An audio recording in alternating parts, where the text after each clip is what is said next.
Hello বন্ধুরা, কেমন আছো তোমরা? মনে করি সবাই কুশলেই আছো। চলে এলাম আজ তোমাদের মাঝে নতুন একটা ভিডিও নিয়ে। আজ আমি তোমাদের এমন এক ব্যক্তি সম্পর্কে জানাবো যিনি বর্তমান পৃথিবীর সব থেকে ধনী ব্যক্তি। যদি আমরা তার মতন অর্থ উপার্জনের কথা ভাবি, তাহলে হয়তো আমাদের কয়েকবার জন্ম নিতে হতে পারে। তোমরা নিশ্চয়ই ইলন মাস্কের কথা শুনেছ, শুনবেই না কেন? যিনি সারা পৃথিবীর সব থেকে ধনী ব্যক্তি, সে তো সবার নজরে আসারই কথা। বন্ধুরা, কেউ যদি তার মতন অর্থ উপার্জনের স্বপ্ন দেখে থাকে, তাহলে হয়তো সেটা স্বপ্নই থেকে যাবে, কারণ সেটা বাস্তবে রূপান্তরের সম্ভাবনা খুবই কম। এলন মাস্ক মহাকাশে রকেট পাঠানোর নামি দামি কোম্পানির মালিক, আর এরই পৃথিবীর সব থেকে সুন্দর ইলেকট্রনিক কার বানানোর কোম্পানি রয়েছে। আর এই ব্যক্তি পৃথিবীর বড় বড় শহরের নিচে 3D টানেল বানানোর কোম্পানি চালায়। আর এলন মাস্কই হলো সর্বপ্রথম ব্যক্তি যিনি মানুষের ব্রেনের সাথে টেকনোলজিকে যুক্ত করার প্রোগ্রাম নিয়ে কাজ করছে। তাহলে চলুন বন্ধুরা, জানা যাক এই অভাবনীয় না এলন মাস্কের লাইফ সম্পর্কে। তো সবাইকে স্বাগত জানাচ্ছি আমার নিউ ওয়ার্ল্ড ইউটিউব চ্যানেলে। তার আগে যদি কেউ নতুন হয়ে থাকেন, তাহলে চ্যানেলটিকে সাবস্ক্রাইব করে একটা লাইক দিয়ে আমার সাথে থাকুন। বন্ধুরা, এলন মাস্ককে বর্তমান সময়ের সব থেকে উদ্ভাবনীয় ব্যক্তি বললে কোথাও ভুল হবে না।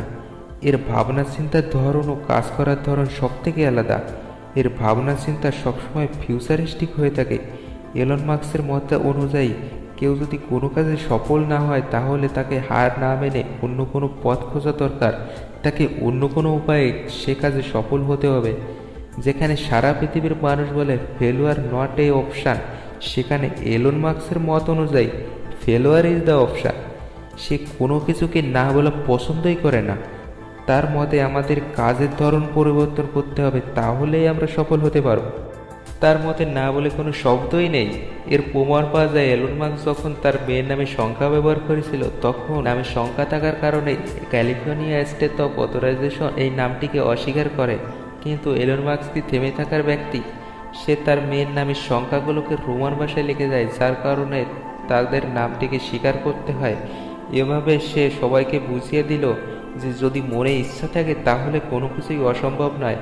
আর এভাবেই এলন মাস্ক তার জীবনের প্রতিটি কাজে একের পর এক সফলতা অর্জন করে এসেছে। আগে অনেকেই বলেছে তার দ্বারা অনলাইন মার্কেটিং হবে না, কিন্তু সে পেপ্যাল বানিয়ে ফেললো। সারা বিশ্বে অনেক বছর আগে থেকে নামি দামি কারের কোম্পানিগুলো যারা এতদিন বিশ্ববাজারে রাজত্ব করেছিল, তারপরেও সে থেমে থাকেনি। ইলেকট্রনিক কার বানিয়ে টেসলা কোম্পানি সারা বিশ্বকে তাক লাগিয়ে দিয়েছে। আগে সবাই ভাবতো রকেট কেবল সরকারই বানাতে পারে, কিন্তু এলন মাস্ক স্পেস এক্স নামে একটি কোম্পানি খোলেন, যা রকেট বানানোর সর্বপ্রথম প্রাইভেট কোম্পানি। এলনের রকেটগুলো সবই দেখতে ফিউচারিস্টিক, আর এর সব থেকে গুরুত্বপূর্ণ বিষয় হলো এগুলো বারবার ব্যবহার করা যায়। আজ থাক, স্পেস এক্স সম্পর্কে তোমাদের অন্য কোনো দিন বলবো। এলন মাস্কের চিন্তাভাবনা এতটাই অভাবনীয়, সে ভবিষ্যতের মানুষের কথা চিন্তা করে ওপেন এআই নামে একটা কোম্পানি খোলেন। তার মতে বর্তমান টেকনোলজি যেভাবে উন্নতির দিক অগ্রসর হচ্ছে, দেখা যাবে এই টেকনোলজি একদিন ভবিষ্যতে মানুষের সর্বনাশের কারণ হতে পারে। সে কারণে ওপেন এআই অবিরাম কাজ করে চলেছে। তাদের মূল লক্ষ্য এই নতুন নতুন টেকনোলজি যেন মানুষের পাশে বন্ধুর মতো থাকে। ইলন মাস্কের মত অনুযায়ী বর্তমানে আমরা যেসব টেকনোলজি ব্যবহার করে থাকি, তা হয়তো হাত দিয়ে অথবা মুখের আওয়াজের মাধ্যমে ব্যবহার করি। তিনি এমন একটা অ্যাডভান্স চিপ তৈরি করছেন, যার ব্যবহারের মাধ্যমে আমরা ব্রেনের সাহায্যে যে কোনো ইলেকট্রনিক্স ডিভাইস কন্ট্রোল করতে পারবো। এটাকে সফল করার জন্য তিনি নিউরোলিঙ্ক নামক একটা প্রজেক্ট হাতে নিয়েছে, আর এটা সম্পর্কে আমি তোমাদের অন্য কোনো ভিডিও জানিয়ে দেব। সে ইচ্ছা করলে এই টাকা দিয়ে বাড়ি গাড়ি কিনে বিলাসবহুল জীবনযাপন করতে পারত, কিন্তু সেটা করেনি। করবেন বা কেন? তার সফলতা তো তার জন্য অপেক্ষা করছিল। 1999 সালে এলন মাস্ক তার $22 মিলিয়ন থেকে $10 মিলিয়ন দিয়ে X.com নামে একটা কোম্পানি খোলেন, যা পরে কনফিনিটি নামে কোম্পানির সাথে জুড়ে যায়। আর এটারই একটা সাইট ছিল যা মানি ট্রান্সফার সার্ভিস প্রদান করত। আর এটাকে আমরা বর্তমানে সবাই পেপ্যাল নামে জানি। আর আমরা তো কম বেশি সবাই জানি পেপ্যাল টাকা লেনদেনের একটি জনপ্রিয় মাধ্যম। আর এরই পরে ইবে পেপ্যালকে $1.5 বিলিয়ন মূল্যে কিনে নেয়। আর এটা সব থেকে বড় শেয়ার হোল্ডার ছিল এলন মাস্ক, যার কারণে সে $165 মিলিয়ন পায়। আর এরই পর তিনি স্পেস এক্স নামে একটা রকেট বানানোর কোম্পানি খোলেন। আর এভাবেই তিনি পৃথিবীর সব থেকে ধনী ব্যক্তি হয়ে উঠেছেন।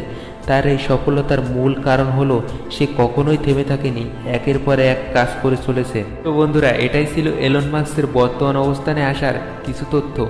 তাহলে আজকে এই পর্যন্তই, দেখা হবে অন্য কোনো ভিডিওতে।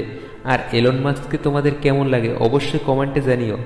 আর যদি চ্যানেলে কেউ নতুন হয়ে থাকো তো প্লিজ চ্যানেলটিকে সাবস্ক্রাইব করে দিও।